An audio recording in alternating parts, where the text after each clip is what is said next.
Prva študentska plača, 200 evrov, kaj pa s temu naredili? Ja. Zobna vila? Ne, sam izgasti lista malo. Jaz sem vila finančne pismenosti. Si tudi ti meni denar prinesla? Obratno. A si se za plačilo zmenil neto ali bruto? Bruto? A to je ta tip, ki Julija Cezarja štihno? Dej, usedva se.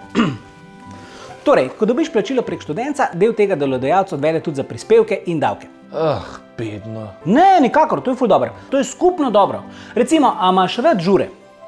Ja? No, recimo tale majhen odstotek gre za samostojno študentsko organiziranje. Aha. Kaj si pa misliš o štipendijah? Ja, fajn so, ne? No, del tega gre tudi za to.